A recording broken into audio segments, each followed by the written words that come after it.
அவர் தற்போது துணை பொதுச் செயலராக ஆகி வச்சிருக்கிற உமாவும் வந்து புதிய குரலையும் வருவாங்க.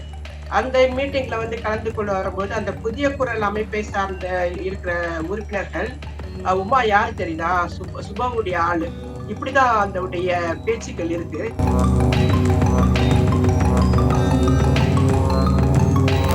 ஆனா நான் பேசுவேன், பாலியல் குற்றச்சாட்டு குறித்து யார் மேலாலும் நான் பேசுவேன். ஆனா தமிழச்சி போன்றவர்கள் நான் பதிலே கொடுக்காத மாதிரி கடந்து போவேன்ட்டு அதை வந்து திட்டமிட்டு ட்விட்டர்ல செஞ்சுட்டு இருந்தேன். பெரியாரிய பெண் விடுதலை மேடையில வந்து சிறப்பா பேசுறீங்க. ஒரு பெண்கள் பாலியல் பிரச்சனைன்னு வந்து உங்ககிட்ட முறையிடும் பொழுது அந்த பஞ்சாயத்துல வந்து நீங்க எவ்வாறான எதிர்வினையாற்றுறீங்க அப்படின்றலாம் நான் கவனிக்கிறேன். இந்த பெரியாரிஸ்டுகள் நினைத்திருந்தா அவனை வந்து அவர்களே இவனை வந்து முதல்ல அம்பலப்படுத்திருக்கணும். அது திராவிட கழகத்துல இருந்து அவன் வெளியேற்றப்பட்ட ஒரு நபராக இருக்கான். இப்ப வந்து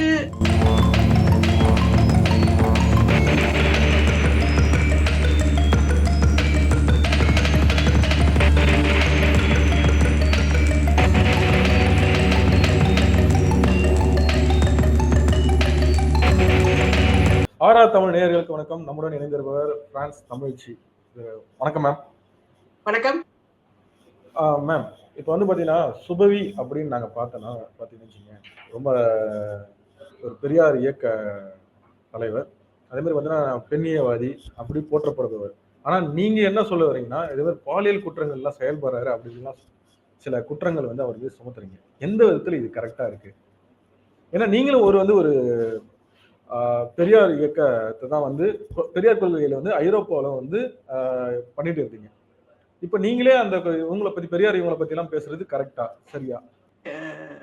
ஃபர்ஸ்ட் வந்து இந்த சமூக ஊடகங்கள் வருவதற்கு முன்பாகவே வந்து சுபவி அரசியல்ல பயணித்த ஒரு நபர் தன்னுடைய கல்லூரி பேராசிரியர் பதவியிலிருந்து விலகிட்டு அரசியல் வாழ்க்கைக்கு வரணும்னு நினைக்கும் பொழுது பழநெடுமாறன் கூட ஆரம்ப காலகட்டங்களில் இருந்து கருணாநிதியை நெருங்கும் வரை அவருடைய அரசியல் பங்களிப்பு என்பது எப்படின்னா கற்றுக்கொள்வது, அரசியலை வந்து கற்றுக்கொண்டுதான் இந்த தமிழ் தேசியம் உட்பட இன்னும் கேட்டா கருணாநிதிக்கு எதிரான நிலைப்பாடு கொண்டவராகத்தான் ஆரம்ப காலகட்டத்தில் அவருடைய நடவடிக்கைகள்லாம் இருந்தது.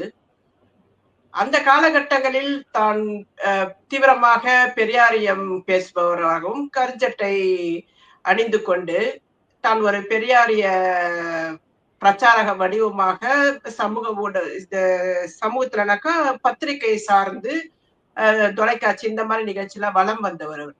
அப்ப வந்து அவருக்கு கொடுக்கப்படுற இமேஜ் வந்து அதாவது மக்கள் கிட்ட அவர் எப்படி காட்டப்பட்டார்னா வந்து ஒரு தீவிரமான ஒரு பெரியாரியம் பேசுகிற ஒரு நபராகத்தான் வந்து சுபவியை வந்து அரசியல்ல வந்து அடையாளப்படுத்த ஆரம்பிச்சாங்க. அதுக்கேற்ற மாதிரி நிறைய வாய்ப்புகள் எல்லாம் வரும் பொழுது அவருடைய அந்த மேடை வாய்ப்புகளை வந்து பயன்படுத்தி கொடுக்கிறார். அப்புறம் இடையில வந்து பாத்தீங்கன்னாக்கா பழநெடுமாறன்ல இருந்து விலகி அப்புறம் தியாக கூட அமைப்பு உருவாக்குறது, அப்புறம் அதுல இருந்து விலகி திராவிட இயக்க தமிழர் பேரவை உருவாக்குவதற்கு வரைக்கும் அதுல ஒரு அரசியல் இருக்கு. அந்த அரசியல் காரணங்களை நம்ம வந்து அவருடைய நடவடிக்கைகளின் ஊடாக சுபவியின் ஆரம்ப அரசியலில் இருந்து நம்ம அவரை பார்க்கும் பொழுது அவரு சந்தர்ப்பவாதியாக இருந்த அரசியல் நிலைப்பாடு கொண்ட நபர்ன்றத வந்துதான் நம்ம பார்க்க முடியுமே தவிர அவரு கருத்தியல் ரீதியான கருத்தியல் தெரிஞ்சிருக்கலாம். அந்த கருத்தியலை வழிநடத்துற ஒரு நபராக அவர் இல்லை. எல்லா இடங்களும் சமரசம் செய்து கொண்டு ஒரு அரசியல் வியாபாரி மாதிரி வந்து அவருடைய வாழ்க்கையை வந்து அவருடைய கட்டுமானங்கள் அப்படித்தான் அமைச்சுங்க. ஒருவேளை சுபவி நினைத்திருந்தால் தன்னை ஒரு பெரியாரிய தொண்டராகவே தொடர்ந்து அவர் நினைச்சிருந்தாக்கா அவர் திராவிட கழகத்துல இருந்திருக்கலாமே. பெரியார் உருவாக்கிய திராவிட கழகத்துல இருந்திருக்கலாம். அதுல அவருக்கு இருக்க உடன்பாடு கிடையாது. அடுத்ததாக குளத்திருமணி அமைப்பு வச்சிருந்தாரு, தோழர் ராமகிருஷ்ணன் அமைப்பு வச்சிருந்தாங்க. அதையெல்லாம் ஏன் அவரால் இணைஞ்சு பயணிக்க முடியல? ஏதாவது பெரியார் இயக்கத்துக்கு சார்பாக ஏதாவது தீவிரமான போராட்ட வடிவங்கள்ல செயல்பட்டு இருக்காரா அப்படின்னு பார்த்தாக்கா அடையாள போராட்டங்கள் ஒரு சில இது செஞ்சிருக்கலாம். ஆனா ஒரு தீவிரமான ஒரு பெரியார் தொண்டர்கள் செயலாற்றுகிற அணுகுமுறையை சுபவி கையில எடுத்தவர் கிடையாது. அவர் வந்து அதிகாரத்தில் அதிக செல்வாக்குள்ள நபர்களுடன் தன்னை இணைத்துக் கொள்வதன் மூலம் அவர்களுக்கு எதிராக வந்து அரசியல் செய்ய விரும்பாத ஒரு நபராக இருப்பவர் ஒரு நேர்மையான அரசியல்வாதியாக எப்படி இருக்க முடியும்? அதே மாதிரி பெண் விடுதலை சிந்தனை சார்ந்த கருத்துக்கள் அவருடைய நடவடிக்கைகள் எப்படி பாக்குறேன்னாக்கா பொதுவாகவே வந்து பொதுமக்களுக்கு அவருக்கு கொடுக்கப்படுகிற இமேஜ் எல்லாம் ஒரு வகையா இருக்கும்னு வச்சுக்கிறேன். இப்ப சமூக ஊடகங்கள் வந்த பிறகு அப்ப கூட அவருடைய அரசியல் நிலைப்பாடு, அவருடைய எழுத்துக்கள், அவருடைய மேடை பேச்சுக்கள் அப்படிதான் இயங்கிட்டு இருந்தார். ஆனா அவருடைய புதிய குரல் என்ற ஒரு அமைப்பு பெரியாரிய பெண்ணியவாதின்னு சொல்லி அவங்களை அடையாளப்படுத்துகிற ஓவியான்னு ஒருத்தவங்க இருக்காங்க. அந்த புதிய குரல் கூட அவர் ஒரு அவருடைய அமைப்பு ரீதியாக ஒரு நட்புறவுல இருக்கிறவங்க. அந்த அமைப்புல இருக்கிறவங்க இந்த அமைப்புலயும் இருப்பாங்க. இந்த அமைப்புல இருக்கிறவங்க திராவிட இயக்க தமிழர் பேரவையில இருப்பாங்க. அந்த 2 இயக்கங்களும் வாட்ஸ்அப் குழு வச்சிருக்கு. அந்த இப்ப இந்த இந்த பரிணாமம் சமூக ஊடகத்துல வந்து பரிணாமங்கள்ல வந்து கடுமையான விமர்சனங்கள், எதிர்வினைகள் எல்லாமே வந்து சுபவி சந்திக்க ஆரம்பிச்ச காலகட்டங்கள் நான் பத்தி பேசுறேன். அந்த அரசியல் நிலைக்குள்ள நம்ம வருவோம். ட்விட்டர், ஃபேஸ்புக் அவரு முன்வைக்கிற கருத்துக்கு எதிரான கருத்துக்கள் வர ஆரம்பிக்குது. இப்ப இதுக்கு முன்பு வந்து சுபவியுடைய ஸ்பீச், எழுத்துக்கள், மேடை பேச்சுக்கள் எல்லாமே வந்து மக்கள் பார்க்கத்தான் முடியும். அவருடைய கருத்துக்கள்ல இருந்து எதிர்கேள்வியை கேட்க முடியாது. ஆனா சமூக ஊடகங்கள் மக்களுக்கு வந்து கேள்வி எழுக்கிற வாய்ப்பு கொடுக்குது. அல்லது மாற்று அரசியல் நிலைப்பாடு கொண்டவர்கள் அவரை நோக்கி கேள்வி எழுப்பும் பொழுது அவர் எவ்வாறான அரசியல் பேசுகிறான்றது ரொம்ப ரொம்ப இப்ப நம்ம பார்க்க வேண்டியதா இருக்கு. ஏன்னா சமூக ஊடகம் தான் பல தலைவர்களை வந்து அம்பலப்படுத்துது. நாம வந்து மாசா காட்டுற தலைவர்கள்லாம் இவனுக்கெல்லாம் ஒண்ணுமே எல்லாம் பட்டு பொறுக்கிங்கன்ற ரேஞ்சில வந்து அடையாளப்படுத்த ஆரம்பிச்சதுக்கு வந்து இந்த சமூக ஊடகம் வந்து ரொம்ப ஒரு முக்கிய பங்களிப்பு வந்து. இதன் தொடர்ச்சியாகத்தான் நான் சுபவி வந்து அவருடைய வாட்ஸ்அப் விவகாரத்தை வந்து நான் பேச விரும்புறேன். ஒவ்வொரு அமைப்பும் தங்களுடைய அமைப்புக்கு ஒரு வாட்ஸ்அப் குழு வச்சிருக்கிற மாதிரி சுபவியும் திராவிட இயக்க தமிழர் பேரவை சார்பாக ஒரு வாட்ஸ்அப் குழு இருக்கு. அந்த வாட்ஸ்அப் குழுல தங்களுடைய செயல்பாடுகள், செயற்குழு வரைவுகள் அல்லது ஏதோ ஒரு வகையில அவங்க அடுத்த கட்டம் என்ன நடவடிக்கை அந்த இயக்கம் சார்ந்த விஷயங்கள்லாம் முன்னெடுக்கிறாங்க அப்படின்றதுலாம் வந்து நிறைய ஒரு விமர்சனத்துக்குரிய நடைமுறை பாணிகள் அவர் கையில் எடுக்க ஆரம்பிச்சார். குறிப்பாக வந்து தன்னுடைய இயக்கத்துல இருக்கிற அழகிய பெண்கள், அழகான தோற்றம் கொண்ட பெண்களிடம் அவர் பேசுற அணுகுமுறை மீதெல்லாம் வந்து சில விமர்சனம் வர ஆரம்பிச்சிருக்கு அவருடைய இயக்கத்துக்குள்ளேயே. அரசல் பிரசலா பேசுவது வந்து அந்த இயக்கத்துல இருக்கிறவங்களுக்கும் தெரியும். அதே இயக்கத்துல இருக்கிறவங்க புதிய குரலுக்கும் வருவாங்க. அந்த நிகழ்ச்சியில வந்து கலந்துப்பாங்க. அந்த அடிப்படையில அவர் தற்போது துணை பொதுச் செயலராக ஆக்கி வச்சிருக்கிற உமாவும் வந்து புதிய குரலையும் வருவாங்க. அந்த மீட்டிங்ல வந்து கலந்து கொண்டு வரும்போது அந்த புதிய குரல் அமைப்பை சார்ந்த இருக்கிற உறுப்பினர்கள் உமா யாரு தெரியுதா? சுபாவுடைய ஆளு. இப்படிதான் அதனுடைய பேச்சுக்கள் இருக்கு. அவங்க பயணங்களில் போகும் பொழுதும், அவங்க கலந்துரையாடல் நிகழ்வுகள் நடத்தும் பொழுதும், அல்லது வாட்ஸ்அப் குழுவிலும் கூட உமாவை வந்து சுபவியோட ஆளு அப்படின்ற அளவுல வந்து அந்த அமைப்பு சார்ந்தவங்க வந்து பேசுறாங்க. என்னை பொறுத்த வரைக்கும் என்னன்னாக்கா, நம்ம சமூக ஊடகங்கள் நம்ம ஒரு Facebookல இயங்குறோம்னாக்கா, போற போக்குல வந்து நம்மை குறித்து குற்றச்சாட்டுகள் வைக்கிறவங்கள வந்து நம்ம அலட்சியப்படுத்திடலாம். ஆனா, பெரியாரிஸ்டுகள் சொல்லுகிறவங்க, சுபவி அமைப்பிலும் இருக்காங்க. அதே பெரியாரிஸ்டுகள் சொல்லிக் கொள்கிறவர்கள் ஓவியாவுடைய அமைப்பிலும் இருக்காங்க. அந்த ஓவியாவுல அமைப்புல இருக்கிறவங்க இந்த விவகாரத்தை வந்து பேசும்பொழுது அந்த சுபவியுடைய ஆளு உமான்ற மாதிரியான வாதங்கள் அங்க உருவாகுது. அந்த வாதங்களை வந்து ஓவியா கேட்டுட்டு அவங்க என்ன சொல்றாங்கன்னா, அது அவங்க தனிப்பட்ட விவகாரம் அப்படின்னு சொல்றாங்க.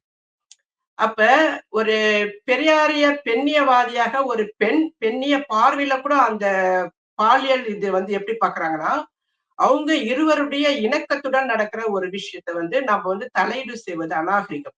அந்த எல்லையோட முடிச்சுக்கிறாங்க.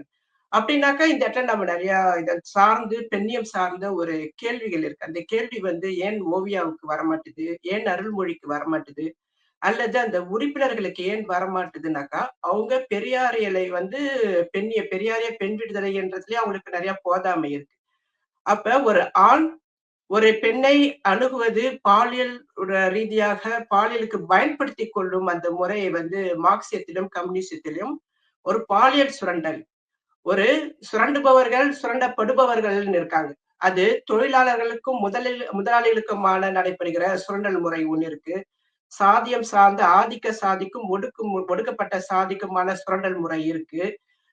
அப்புறம் இது மாதிரி நிறைய சப்ஜெக்ட். அதே மாதிரி ஆண்களால் பாலியல் சுரண்டலுக்கு உட்பட்டு ஒடுக்கப்படுகும் இடத்துல இருக்கிற பெண்களுக்கு இடையேயான நடைபெறும் சுரண்டல் முறை இருக்கு இல்லையா? இதையெல்லாம் குறித்து ஓவியாவுக்கு எந்த வகையான புரிதல் இருக்கு? இந்த விஷயத்த எப்படி அவங்க அணுகுறாங்க அப்படின்றத வந்து ஒரு பொது விவாதத்துக்கு அவங்க வரவும் தயாரா இல்ல. அப்பதான் இந்த மாதிரி சூழல்ல இதெல்லாம் நான் கேள்விக்கு உட்படுத்தணும்னு நான் நினைக்கிறேன்.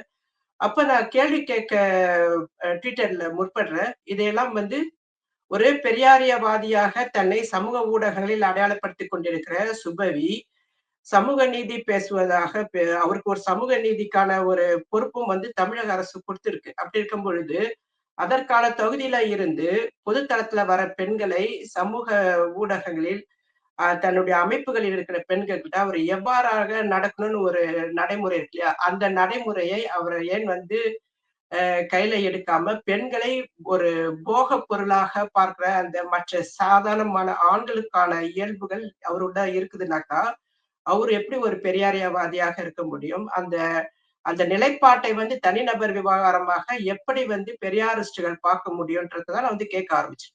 மேம் இப்போ வந்து என்னன்னா கேள்வி உங்க மீது ஒரு சில கேள்விகள் வந்து வருது மேம். என்னன்னா இது அவங்களுடைய தனிப்பட்ட பிரச்சனை. அந்த பிரச்சனையில நீங்க ஏன் இவங்க ஏன் வந்து மூக்க நுழைக்கிறாங்க அப்படின்ற ஒரு சில கேள்வி எல்லாம் வருது. சோ இந்த கேள்விக்கு நீங்க என்ன பதில் சொல்ல விரும்புறீங்க? நீங்க ஒரு விஷயத்த வந்து உள்வாங்கணும். இப்ப உதாரணத்துக்கு வந்து பாத்தீங்கன்னாக்கா, நம்ம சுபவி அரசியல் விமர்சனத்துக்கே வருவோமே. அவர் வந்து பாலியல் குற்றங்கள் நடைபெறும் பொழுது அது கடுமையா விமர்சனத்துக்கு உட்படுத்துற நபராகத்தான் வந்து சுபையுடைய அரசியல் நிலைப்பாடு பொதுத்தளத்துல இருக்குது இல்லையா? நித்யானந்தாவுக்கும் நடிகை ரஜிதாவுக்குமான அந்த பாலியல் தொடர்பு சார்ந்த இது வந்து வீடியோ காட்சிகள் வரும்பொழுது ரொம்ப கடுமையான வந்து விமர்சனங்களை வந்து முன்னெடுக்கிறாரு சுபவி. அது அவங்க தனிப்பட்ட விவகாரம் தானே. சுபவி கிட்ட வந்து நடிகை ரஞ்சிதா வந்து புகார் கொடுக்க வரல. 2வது வந்து சுபவி எந்த அடிப்படையில இந்த விமர்சனத்தை முன்வைக்கிறாருன்றதுக்கான காரணத்தை அவரே சொல்றாரு. என்ன சொல்றாருன்னா, மனிதர்களுக்கு ஒவ்வொரு நம்பிக்கை இருக்கும். கடவுள் மதம் மீது நம்பிக்கை, கலாச்சார நம்பிக்கை கொண்டவர்களா இருக்காங்க. நம்ம கலாச்சார அடிப்படையில இதை வந்து நம்ம கடுமையா விமர்சனத்துக்கு உட்படுத்தல. ஆனா மத நம்பிக்கை கொண்டவர்கள் இருக்காங்க. நித்யானந்தா ஒரு ஆன்மீகவாதி. ஒரு ஆன்மீகவாதியாக இருப்பவர் இவ்வாறான பாலியல் சர்ச்சையில சிக்கிறது இது சரியான நிலைப்பாடா அப்படின்ற மாதிரி அந்த இருவருடைய தனிப்பட்ட பாலியல் நடத்தையை வந்து விமர்சனத்துக்கு உட்படுத்துறாரு இல்லையா? அதே விமர்சனத்தை பெரியாரிஸ்டுகள் தான் எடுக்கிறாங்க. அப்படி இருக்கும் பொழுது அவர்களுடைய தேவைக்கு ஏற்றபடி ஒவ்வொரு பாலியல் விவகாரத்தையும் பாக்குறாங்க. இப்ப உதாரணத்துக்கு பாத்தீங்கன்னாக்கா 3 நாட்களுக்கு முன்பு வந்து சுபவி பத்திரிகையாளர் சந்திப்புல வந்து பேசுறாரு. தமிழக முதல்வர் சட்டமன்றத்துல வந்து சட்டசபையில ஒரு பெண்களுடைய பாலியல் சார்ந்த இது சட்ட பிரிவுகளை வந்து ரொம்ப கடுமையான பிரிவுகள் மரண தண்டனை அளவுக்கு எடுத்துட்டு வரணும்னு பேசியிருக்காரு. இதையெல்லாம் பேசுனத பார்த்ததால் தான் வந்து சீமானுக்கு பதட்டம் வந்து பெரியாரை வந்து இவ்வாறு மோசமான தாக்குதலுக்கு உட்படுத்துறாரு. சீமானுக்கு பதட்டம் வந்துருச்சு. இந்த சட்ட பிரிவுகளால தான் பாதிப்புக்கு உள்ளாகிடுமோன்ற ஒரு எண்ணப்போக்கு அவருக்கு வந்திருக்கு அப்படின்னு சொல்லி அவர் பேசுறாரு. 2வது இன்னொரு ஒரு குற்றச்சாட்டு மணியரசன் மேல வந்து வைக்கிறார். இவர் வந்து ஒரு பேருந்து நிலையத்தில் ஒரு பெண் கிட்ட வந்து பாலியல் சீண்டல்ல வந்து ஈடுபட்டு இருக்காரு அப்படின்னு சொல்லிட்டு, ஆனா நான் வந்து ஐயா மணியரசன் மீது மதிப்பு இருக்கு. ஆனா இப்படி நடந்துதான் நான் சமூக ஊடகத்துல பார்த்தேன்ட்டு இன்னொரு பிட்டு போடுறாரு. அப்ப இது வந்து சுபவி உடைய வழக்கமான பாணியில இருந்து மாறுபட்டது. இவர் வந்து பாலியல் குற்றச்சாட்டை போற போக்குல எல்லார் மேல வைக்கிறாங்க. அவரு மணியரசன் மேல வச்ச பாலியல் குற்றச்சாட்டோட நீங்க பாத்தீங்கன்னாக்கா, பேருந்து நிலையத்தில் ஒரு பொது இடத்துல வந்து ஒரு பெண் கிட்ட வந்து மோசமா நடந்த முற்பட்டிருக்காரு. நான் இவரு மேல வச்சு கடந்த 5 வருடங்களுக்குமாக பேசிக் கொண்டிருக்கிறது வந்து, உன்னுடைய அமைப்புகள்ல வர பெண்கள் கிட்ட அழகான பெண்களை நீங்க தேர்ந்தெடுத்து எப்படி வந்து அவர்களுடன் வந்து பாலியல் தொடர்பை ஏற்படுத்தியிருக்கீங்க. அதை எப்படி நீங்க தனிப்பட்ட விவகாரம் சொல்லி சமாளிக்கிறீங்கன்றத வந்து நான் தொடர்ந்து கேள்வி கேட்டுட்டு இருக்கேன். அதுக்கெல்லாம் வந்து அவர் பதில் கொடுக்க முடியாம, அது வந்து பதில் கொடுக்க கூடாதுன்ற நிலைப்பாட்டை அவர் எடுக்கிறார். என்னன்னா, தமிழச்சிக்கெல்லாம் நம்ம போய் பதில் சொல்ல போனா, அது வந்து தமிழச்சி அதுக்கு எதிர்கேள்வி வைப்பாங்க. அந்த எதிர்கேள்வி வைக்கிறது வந்து நாம் தமிழர் கட்சி, பிஜேபி, ஆர்எஸ்எஸ் அவங்க அல்லது சுபவிக்கு எதிரான அரசியல் நிலைப்பாடு கொண்டவர்கள் அதை வந்து இன்னும் வந்து அதிகமா ஒரு விவாதத்தை உருவாக்கி விட்டுருவாங்க. அதனால நம்ம இதை பேசவே கூடாதுன்ற ஒரு முடிவுல இருந்தேன். ஆனா நான் பேசுவேன். பாலியல் குற்றச்சாட்டை குறித்து யார் மேலும் நான் பேசுவேன். ஆனா தமிழச்சி போன்றவர்கள் நான் பதிலே கொடுக்காத மாதிரி கடந்து போவேன்ட்டு அதை வந்து திட்டமிட்டு ட்விட்டர்ல செஞ்சுட்டு இருந்தேன்.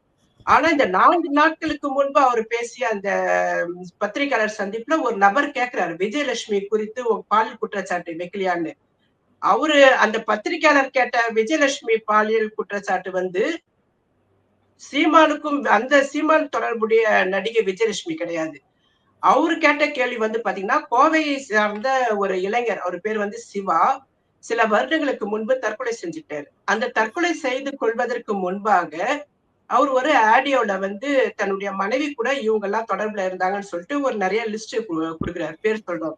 கொளத்தூர் மணி, சுபவி, அப்புறம் விசிகாவை சார்ந்த சில அரசியல்வாதிகள் பேர்லாம் வருது. அந்த பேசுற குரல் இப்பவும் நான் வச்சிருக்கேன். உங்களுக்கு வேணா நான் குடுக்குறேன். நீங்க இது கூட சேர்ந்து ஒளிபரப்பலாம். அதெல்லாம் பேசி வச்சு ஒரு இளைஞர் செத்து இருக்காரு. தற்கொலை பண்ணியிருக்காரு. அதுடைய தீவிரம் என்ன?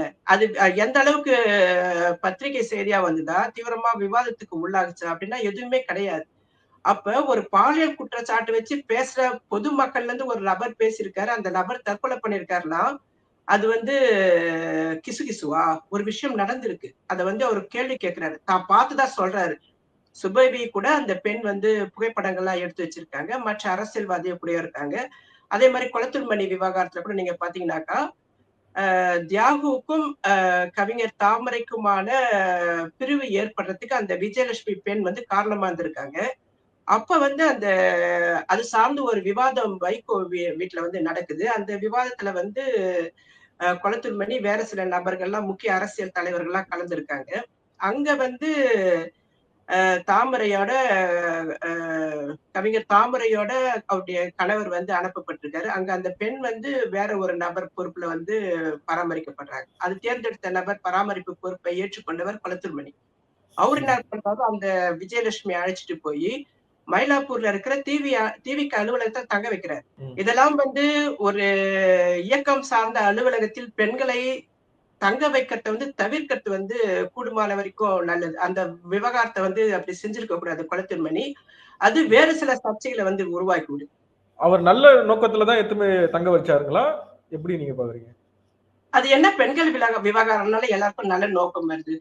வேற ஒருத்தவங்க பொறுப்புல கொடுத்து இவங்க கூட இருங்கன்னு சொல்லலாம். இப்ப எனக்கு தெரிந்து வசுமதி வசந்தி என்பவர் மனித அமைப்பை சார்ந்தவர். அவருக்கும் சில பிரச்சனைகள்லாம் வரும் பொழுது அவங்க அல்லது மனநல மருத்துவர் ஷாலினி வச்சுக்கலாம், அவங்களுக்கு கிளியண்டா வரவங்க கணவர் கூட பிரச்சனை பற்றி தனியா வரவங்க எல்லாம் இவங்கள அவங்க வீட்டுல தங்க வைக்கிறது அப்படின்றது ஒரு பொண்ணுக்குமான ஒரு பாதுகாப்பு அடிப்படையில வசுமதி வசதி பாதுகாப்பு கொடுக்குறாங்கன்னு ஒரு விஷயம் எடுத்துங்க. அந்த மாதிரி எல்லாம் அவங்களுக்குள்ள நடைமுறைப்படுத்துறாங்க. ஒருவேளை இதே ஓவியா கிட்டே விஜயலட்சுமியை கொடுத்து தங்க வச்சிருக்காங்க, நான் கேள்விப்பட்டேன். எனக்கு தெரிஞ்ச அந்த சம்பவம் எனக்கு சரியா நினைவில்லை, வருடங்கள் நினைவில்லை. அவங்க வீட்டுல தியாகு சில முறை தங்க வச்சுதான் ஓவியா வீட்டுல தங்கியிருக்காங்கன்ற எனக்கு தகவல் எனக்கு கிடைச்சது. அதை இன்னும் நம்ம உறுதிப்படுத்திட்டு அதை குறித்து நம்ம ஒரு முறை பேச தயாரா இருக்கேன். இப்படி எல்லாம் நான் கேள்விப்பட்டிருக்கேன். ஆனா பெண் வீட்டுல ஒரு பெண்ணை தங்க வைக்கிறது வேற. கட்சி அலுவலகத்திலேயோ அல்லது இயக்கம் சார்ந்த அலுவலகங்கள்ல பெண்கள்லாம் தங்க வைக்கிறத தவிர்க்கிறது இயக்கத்துக்கு நல்லது. இப்ப இந்த இதுக்கான பதில்லாம் கொளத்தூர் மணி கொடுக்காம அமைதியா இருக்காரு இல்லையா? அந்த தற்கொலை செய்து கொண்ட கணவர் கூறுகிறார் இல்லையா? கொளத்தூர் மணி கூட அந்த பெண் பக்கத்துல உட்காந்துட்டு பேசுற புகைப்படங்கள்லாம் நானே பார்த்திருக்கேன். ஒரு காலகட்டத்துல என்ன பண்றாங்க, கிசுகிசு செய்தி பத்திரிகையில வருது. கொளத்தூர் மணி இந்த மாதிரி பஞ்சாயத்துல போய் கலந்துக்கின கொளத்தூர் மணி அந்த பெண்ணை அங்க இருந்து பிரித்து எடுத்துட்டு மயிலாப்பூர் அலுவலகத்துல தக்க வச்சு அவங்க 2 பேருக்கும் ஒரு பாலியல் தொடர்பு ஏற்பட்டிருக்குன்ற மாதிரி ஒரு கிசுகிசுக்கு செய்தியா பத்திரிகை செய்தியில அதையும் நான் எடுத்து வெளியிட்டு இருக்கேன். அப்ப இதையெல்லாம் இடம் கொடுக்காம இருக்கலாம். இந்த செய்தி வந்த பிறகு அந்த விஜயலட்சுமி என்ன பண்றாங்க, அவங்க பக்கத்துல நிறைய கொளத்தூர் மணி கூட நிகழ்வுல போய் கலந்துக்கிற புகைப்படங்கள்லாம் தோழர்கள் நீக்க சொல்லி அப்புறம் நீக்கி இருக்காங்க. இதையெல்லாம் நடக்கும் பொழுது இது பொது தளத்துக்கு இந்த விவாதங்கள் வரல, உள்ளுக்குள்ளே நடக்குது. அப்போ ஒரு தலைவர்கள் ஒரு இந்த மாதிரி பெண்கள் விவகாரத்துல எப்படி அணுகுறாங்கன்னும் போது நம்ம சுபவி விவகாரத்துல நம்ம மேற்கோள் காட்டி பேச வேண்டியதா இருக்கு. கொளத்தூர் மணி குறித்து பேச வேண்டியதா இருக்கு. கொளத்தூர் மணியை பழி வாங்குற எண்ணமோ வேற எந்த நோக்கத்துக்காக அவதூறு நான் செலுத்துற மாதிரி இந்த இடத்துல நான் பேச வரல. நான் சொல்ல வர்றது என்னன்னாக்கா, லூலு விவகாரத்துல கொளத்தூர் மணி கிட்ட அம்பலப்பட்டதுக்கு அதுக்கு முன்னாடி அவருடைய அரசியல் நிலைப்பாட்டை குறித்து நான் எப்பவுமே நான் விமர்சனம் பண்ணல. லூலு விவகாரம் சார்ந்து அந்த தொடர்ச்சியாக நடக்கிற விவாதங்கள், அவர் முன்னெடுக்கிற விஷயங்கள்ல எனக்கு நிறைய விமர்சனம் இருக்கும்போது இந்த கோவை இளைஞர் தற்கொலை செய்றாரு இல்லையா சிவா, அவர் வந்து சொல்ற பேர் கொளத்தூர்மணி. அந்த அடிப்படையில தான் அதெல்லாம் வச்சு நான் கேள்வி எழுப்புறேன். என்னுடைய இந்த விவகாரத்துல வந்து பெரியார் சரவணை காப்பாற்றும் பொருட்டு கொளத்தூர்மணி செயல்படும் பொழுது, பாலியல் குற்றவாளிகளை ஆண்களை வந்து நீங்க காப்பாற்றீங்கன்னாக்கா, நீங்க வந்து பெரியாரிஸ்டுகளாக இருக்கீங்க. பெரியாரிய பெண் விடுதலை மேடையில வந்து சிறப்பா பேசுறீங்க. ஒரு பெண்கள் பாலியல் பிரச்சனைன்னு வந்து உங்ககிட்ட முறையிடும் பொழுது, அந்த பஞ்சாயத்துல வந்து நீங்க எவ்வாறான எதிர்வினையாற்றுறீங்க அப்படின்றதெல்லாம் நான் கவனிக்கிறேன். உதாரணத்துக்கு கௌசல்யா சக்தி விவகாரம் இதெல்லாம் கூட நம்ம பார்க்கும்பொழுது நெறைய முரண்பாடுகள் வருது. இது வந்து நிலச்சுராந்தர்கள் அணுகுமுறை மாரி இருக்கு. ஒரு பெரியாரிஸ்டுகள் வந்து இந்த மாதிரியான பாலியல் விவகாரத்துல தலையிட்டு இதுல எந்த நீதியை வந்து அந்த பெண்களுக்கு பெற்றுத் தருகிறார்கள்? அல்லது இந்த பெண்களை எப்படி அரசியலா செயல்படுத்துறாங்க? இல்லாட்டா அந்த பெண்களுக்கான பாதுகாப்பை இவர்கள் உறுதி செய்கிறார்களா? அப்படின்றதுலாம் ஒரு பெரிய கேள்விக்குறியா இருக்கு எனக்கு. அப்ப அதெல்லாம் வந்து கிட்டத்தட்ட ஒரு 18 வருடங்களுக்கு மேல நான் பார்க்கும் பொழுது, இதையெல்லாம் எப்படி நான் ஒரு விவாதமா அத முன்னெடுக்காம இந்த சமூகம் கடந்து போகுது. அதாவது சமூக ஊடகங்கள் அத பேச ஆரம்பிச்சாக்கா, இவங்க எப்படி இத வந்து இத சொல்றாங்கன்னாக்கா, அரசியல் எதிரிகளுக்கு இடம் கொடுத்த மாதிரி இருக்கும். இப்ப கூட வந்து தமிழச்சி லூலு விவகாரங்களை அரசியல் படுத்துறேன்னு சொல்லிட்டு சமூக ஊடகங்கள்ல பேசிட்டு இருக்காங்க. அத வந்து அரசியலா பயன்படுத்திக் கொள்பவர்கள் நாம் தமிழர் கட்சியை சார்ந்தவர்களும், பிஜேபியும் தான் அப்படின்னு சொல்றாங்க. நான் என்ன சொல்றேன்னா, நான் வந்து பாலியல் விவகாரத்த பேசுறேன். நான் பொது தளத்துல பேசுறேன். நான் பேசுறத பல கட்சியை சார்ந்தவர்கள் பார்க்குறாங்க. அவங்கவங்க தேவைக்கு எடுத்து போடுறது வந்து அது அவங்க விருப்பம் சார்ந்தது. இப்ப நீங்க வந்து தமிழச்சி பேசுற பாலியல் விவகாரம் சார்ந்த தகவல்களை இன்னார் தான் எடுத்து போடணும், இன்னார் எடுத்து போடக்கூடாது, அல்லது யாருமே பேசக்கூடாதுன்ற தீர்மானத்துல பெரியாரிஸ்டுகள் நிக்கிறாங்களா? பெரியாரிஸ்டுகள்ட்ட பாலியல் விவகாரம் சார்ந்த பிரச்சனைகள் சார்ந்து எல்லாத்தையும் நான் எடுத்துக் கொடுக்கும் பொழுது, இந்த பெரியாரிஸ்டுகள் எப்படி அணுகுனாங்க? இவர்கள் வந்து கள்ள மௌனமாக கடந்து போவது அல்லது தமிழச்சி மீதே பாலியல் குற்றச்சாட்டை வந்து விவாதத்தை வந்து திசை மாற்றி விடுவது. இதெல்லாம் வந்து கொளத்தூர்மணி செஞ்சார். 2020 செப்டம்பர் மாசத்துல வந்து பாத்தீங்கன்னாக்கா, மனிதி பெண்கள் அமைப்பு மூலியமாக இணைய கருத்தரங்கம். ஏன்னா ஏன் இணைய கருத்தரங்கம் நடந்ததுன்னா, அந்த காலகட்டத்துல கொரோனா காலகட்டங்கள் எல்லாமே வந்து ரத்து செய்யப்பட்டிருந்தது. எல்லாமே அவர்கள் வீட்ல வந்து தனிமைப்படுத்தப்பட்ட காலகட்டம். பள்ளிகள் இயங்கவில்லை. அலுவலகம் எல்லாமே வந்து இயங்காத ஒரு காலகட்டம். அப்போ வந்து இணைய கருத்தரங்கத்துல வந்து கொளத்தூர்மணி வந்து பேச வைக்கிறாங்க. மனிதி பெண்கள் அமைப்பு. அந்த அமைப்புல இருந்துட்டு கொளத்தூர்மணி வந்து நிறைவேறா காதலுக்காக அவங்க மனம் போன போக்குல வந்து சிலவங்க நடந்துக்கிறாங்க. என் பேரை சொல்லாம அவரு சொல்றாரு. அந்த நிறைவேறாத காதல், ஒருதலை காதல் அப்படின்றது வந்து பெரியார் யாருது? என்னையும் பெரியார் சரவணையும் வந்து அவர் இணைச்சு வச்சு என் பேரை சொல்லாம பேசுறாரு. நீங்க பெரியார் சரவணனை பாத்திருக்கீங்களா? நான் பார்த்ததே கிடையாது. பெரியார் சரவண நான் பார்த்தது. அப்ப எப்படி உங்க மீது அவங்க சொல்லலாம்? இந்த மாதிரி வந்து அது வந்து என்னன்னாக்கா 2019 லூலு குழுவுல வந்து பாதிக்கப்பட்ட சில பெண்கள் பெரியார் சரவணன் இந்த மாதிரி விவகாரம்லாம் பண்றான். ரொம்ப மோசமான விஷயங்கள், பெண்களை நிர்வாணப்படுத்தி ரசிப்பது, அவங்களை புகைப்படத்தை அவங்களை அனுபவிப்பது. அவன் திருச்சியில இருக்கான். இந்த பாதிக்கப்பட்ட பெண்கள் சென்னையில இருக்காங்கன்னா, திருச்சி வந்து சென்னைக்கு வரான். பாலியல் தேவைக்கு பயன்படுத்திக் கொள்றான். அந்த பெண்கள் கிட்ட பண உதவிகள்லாம் பெற்றுட்டு இருக்கான். அந்த மாதிரி மெயின்டைன் பண்றான். அப்போ இந்த நபர்கள் வந்து ஒரு கட்டத்துல இருந்து இதெல்லாம் சில விஷயத்துல இருந்து விலகணும்னு நினைக்கிறப்போ அவங்க மிரட்டப்படுறாங்க. அந்த லூலுக்குள்ள இருக்கிற பெண்களுக்கு வந்து ஒரு அச்சுறுத்தலா அது மாறுது. அது இதுக்கு மேல இந்த குழுல இருக்கக்கூடாது. இதே சமயம் நம்ம விலகணும்னு நினைக்கிறாங்க. ஆனா அவங்களால விலக முடியாததுக்கு காரணம் என்னன்னா, அவங்க ஏற்கனவே முன்கூட்டியே வந்து சில விஷயங்கள் இப்படி திருமணம் கடந்த உறவுன்ற அடிப்படையில போயிருக்காங்க. ஏன்னா, அந்த குழுவுல இருந்த ஒரே ஒரு பெண்ணுக்கு மட்டும் தான் அப்போ நான் இந்த விஷு பேசும்போது ஒரே ஒரு பெண்ணுக்கு மட்டும் தான் 25 வயது. மத்தவங்கலாம் 30 வயது கடந்தவர்கள். 60 வயதுக்கு மேற்பட்ட பெண்கள் கூட அதுல இருக்காங்க.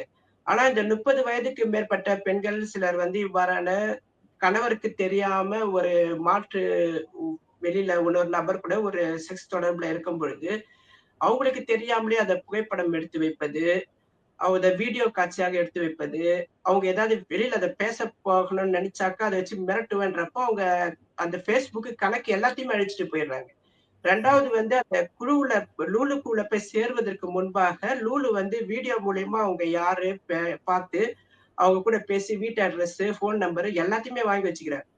அப்ப வந்து அவங்க எங்க இருந்தும் எந்த வகையில தப்பிக்க வாய்ப்பில்லாத மாதிரி ஒரு சூழல் வருது. ஆனா அவங்க வந்து நம்புறாங்க. அந்த குழுல வந்து இயல்பா நம்மள செக் பண்ணிட்டு உள்ள அனுப்புறாங்கன்னு நெனைக்கிறாங்க. ஆனா அவங்க டேட்டாக்கள்லாம் கலெக்ட் பண்றாங்க.